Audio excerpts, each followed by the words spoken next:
TopMedTalk. All right, well, hello and welcome to TopMedTalk. We are here day 3 for the World Congress of Anesthesiologists in Singapore. I'm Desiree Chappell, your host, and I am joined by our new co-editor-in-chief, Mike Grocott. Great meeting so far, yeah?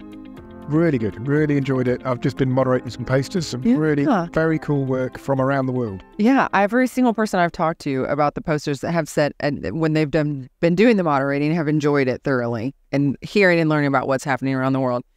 Well, we heard another laugh in there, Mike, and I'm taken aback to ASA this last year, and there were 3 of us who were really manning the ship. San Francisco is where we were, and our third one, the 3 Musketeers, the man from down under, Guy Ludbrook. Guy, are you glad to be back? The man, the legend. It's great to be back. It's great to be back. Very different environment to when we last were here, but fantastic. And I agree completely, Mike. I mean, some of the work that's being done, I was adjudicating some posters yesterday from, I think, the Caribbean, and their age range went up to patients of 117 years of age. What? I've never seen a patient who's that old. So they're actually doing anesthesia on 117-year-old? And they walked out of the hospital and went home. So, isn't that extraordinary? It really is. We learn from other places, other countries, other cultures is amazing. We're living in the wrong place. I'm not in a blue zone like that. That is for sure. I love sharing those experiences, too, to show what's happening here at the World Congress, because this networking and hearing from our colleagues from all over is incredible, isn't it? Yeah, there were a couple of surveys. So, Goldratt Team and dynamic therapy, there are a couple of surveys which they openly declared were sort of mimics of the ones that have previously been done in the States and in Europe. One of them was in urban setting in South Africa with very, very low levels of usage, basically because of lack of availability of monitors. But one of them was from Malaysia, with a significant proportion of anesthesiologists in Malaysia at a use rate of about 30-35%. Oh, which is wow. interesting. It really is. Incredible. Well, guys, we are here for the World Congress, but we are also here as part of the Perioperative Quality Initiative, or POQI. We had POQI 15 that we were all part of yesterday. And Mike, we talked to Andy Shaw a little bit earlier today, and we have over the years about POQI and the process and things like that. What did you make about yesterday? What was our topic again? This was the third of a sequence of at the moment 4 POQIs that have been focused on health economics.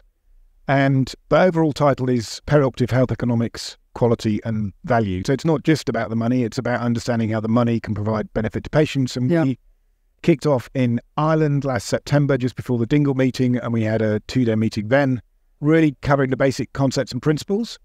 We then went to Charlotte in North Carolina in the States and had a meeting focusing on USA perspectives, but the different perspectives of patients, providers, the people running the system and the people running the hospitals. Obviously, in some respects aligned, but also some fascinating differences. Yeah. And this was much more on, here we are in Singapore at the World Congress of Anaesthesia, or anesthesiologists. This was a global perspective and focusing on processes. So we had a group on task shifting, a group on incentivization, which has been a theme that's run all the way through, a group on pathways, bundles and complex interventions, and a big group on quality improvement, and a global, truly international. It really was. Yeah, Guy, what'd you think about it? It was a great day. This is the third in this series, and we've grown as a group. Yeah. But we've got more sophisticated in our discussion. We realise more and more about economics. And Mike, you're absolutely right. People think about economics as about money, but economics is, or value is about outcome versus cost. And the outcome is critical. It has to be good. It has to be better, but you can't discount or avoid or hide the cost part of it. So when we're talking about value and economics, we're talking as much about getting better patient outcomes as we are about money. So it's a very important angle. And yeah, I think it's a really good journey. You and I have been on this journey now for a few years, and it's challenging us intellectually and practically. It's a lot of fun. Yeah, we have had a lot of fun. I've had the privilege to be a part of all 3 of them so far, and hopefully we're going to get to the next one. So this was just the penultimate. We have one more to go, correct? And that's coming up. Guy, why don't you tell us a little bit more about that? Yeah, so we're going to travel down under, which is not far from where we are at the moment. It's a little bit further, but it intersects really well with things that we've been doing for a while. Yeah. So we started talking about the hidden pandemic of complications now 4 or 5 years ago. Yeah. And we held our first summit, which was a policy meeting for Australia on the 6th of March. And Mike was there as... in 2020. Yeah. And 6th of March was the day before the other pandemic actually hit South Australia. Yeah. It didn't detract from the conversations and the thinkings that we had about what we need to do to make healthcare and perioperative care better and more sustainable. What it did mean is we had a little pause while the other pandemic settled itself down. And then we met again just a few months ago and really took that theme further in terms of what are the principles we need to think about when we're trying to increase value in perioperative medicine, but also what are we going to do? So specific actions, what are we actually going to do? And the best group of all was the disruptors. Yeah. So we got a bunch of people, young kids together, no one more than half my age, and they aced it. They're the ones that sat down and really told us what we should do with things that are electronic and other things that, are still a bit mysterious to me. Yeah.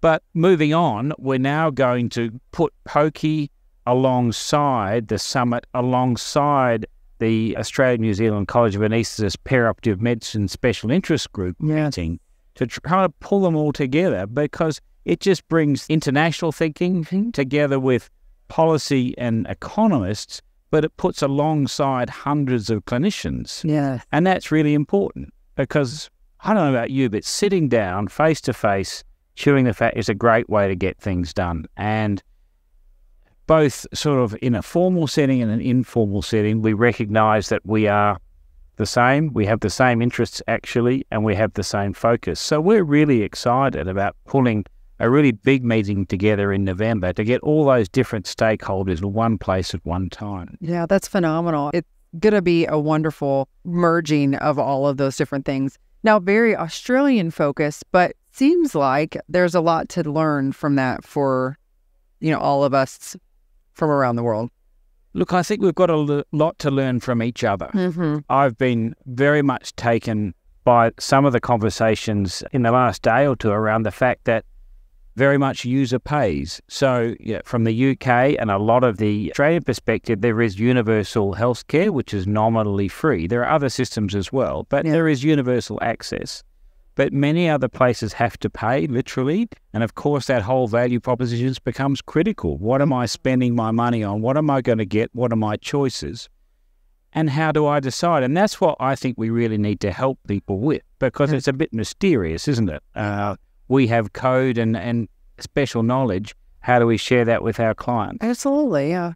I mean, I think the choice word is what it's all about. Many of us, when we hear economics, we kind of think big business, central banks, billions and billions of dollars. But economics is basically the science of choice. It's about opportunity cost. It's about if I buy a new car this year, I probably can't go on holiday, those kind of decisions. And then if you apply those decisions in healthcare, some of it's all very macro. It's how I'm going to spend on different chunks of my health system. Yeah. Some of it's really practical about, are we going to invest in a particular type of monitoring or a particular imaging technique in order to improve our anaesthesia, or is the money going to go somewhere else in the pathway or to somebody else's pathway? And how can we make the business case, which is basically an economic argument, to get the hospital to choose what we're doing because we can demonstrate value? Yeah. Really looking forward to this coming up in these discussions and being in the room for that. Guy, tell us if we want to learn more about if there's anyone, we have a ton of listeners in Australia, New Zealand, in this area, if they are interested in participating. So if people are here at this conference, the college is here in person. Oh, great. There is the college website, the Australian New Zealand College of Anaesthetists website. Their affiliated ASA educational websites. On front and centre, you'll see a coloured logo, which talks about sustainability, which is the other part in terms of outcome and cost that's incredibly important. Yeah. And it shows quite openly our partners, which is my college, it's POQI, and the Summit Series as well. So we look forward to that. The dates are 22 to 24 November. The highlight will be on the Friday night. We've booked out the Melbourne Cricket Ground, which maybe mysterious to many international people. It's mysterious to most of us, but it was the place that Taylor Swift attracted 100,000 people last week. So it's certainly iconic. So we'll be able to see the ground in its full glory. Yeah, fantastic. Should we give a teaser for next summer? Summer 25? Over to you. Right. It was tentative, but we've got guys obviously had enormous success in terms of engagement with policymakers and funders in Australia. And we're just exploring the opportunity to maybe take that internationally to a meeting near you, for example.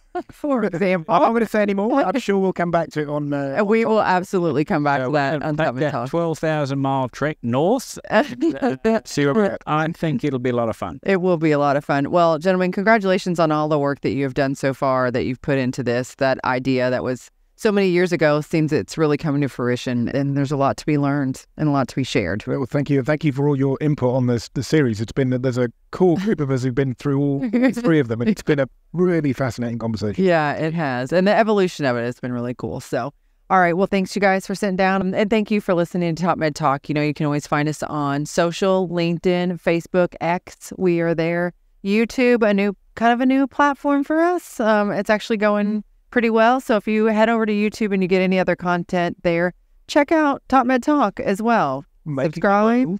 Healthier through the power of conversation. There you go. TopMedTalk. TopMedTalk. Thanks for downloading TopMedTalk. Don't forget to subscribe via your podcatcher. Don't forget to check us out on social media. We're on Twitter, Facebook, LinkedIn, and YouTube. And also, don't forget, TopMedTalk is the broadcasting arm of EBPOM, Evidence-Based Perioperative Medicine. We'd love you to find out more about that. If you check out ebpom.org, you can find low prices on some of the conferences we're organising around the world. Many of them are virtual and don't even involve you leaving your own home. Check out ebpom.org now.